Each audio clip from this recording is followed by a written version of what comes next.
Let's talk about the Federal Reserve because every move they make with interest rates hits your wallet.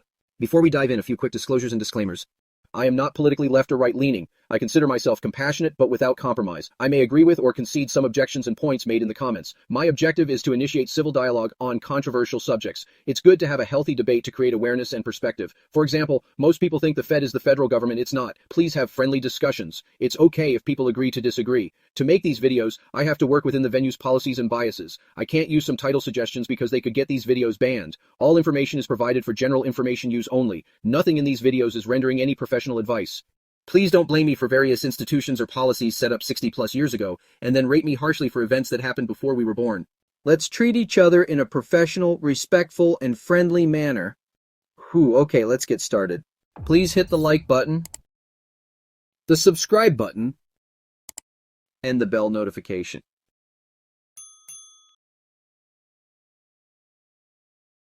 When the Fed changes rates, it affects your credit cards, mortgage, car loans, and even your investments.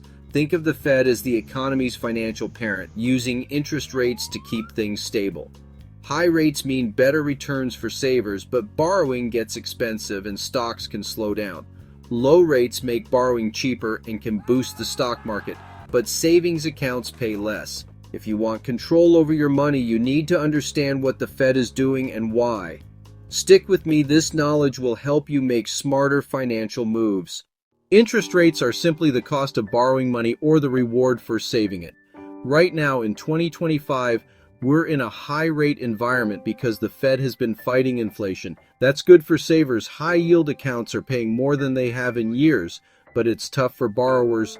Mortgages, car loans, and credit card rates are all up, making big purchases harder. The Fed's goal, cool off spending and bring prices under control. Inflation is down, but not at the Fed's 2% target yet, so rates remain high.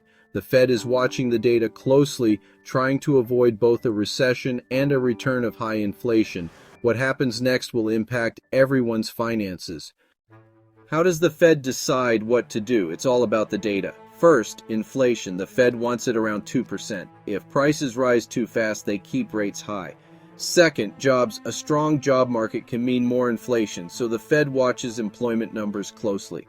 Third, economic growth. If the economy slows too much, the Fed may cut rates to avoid recession. Finally, global events, wars, oil prices, or crises abroad can force the Fed to adjust quickly.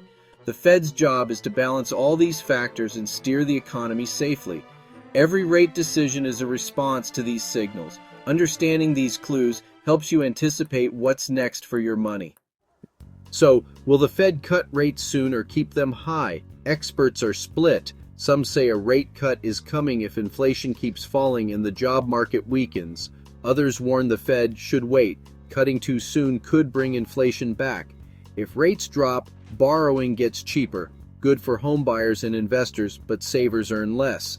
If rates stay high, savers win. But loans and credit card debt stay expensive. Know where you stand. Are you a saver or a borrower? Prepare for either outcome. Stay informed. Your financial power depends on it. Please hit the like button, the subscribe button, and the bell notification. Let me know in the comments what other Fed topics you want me to decode.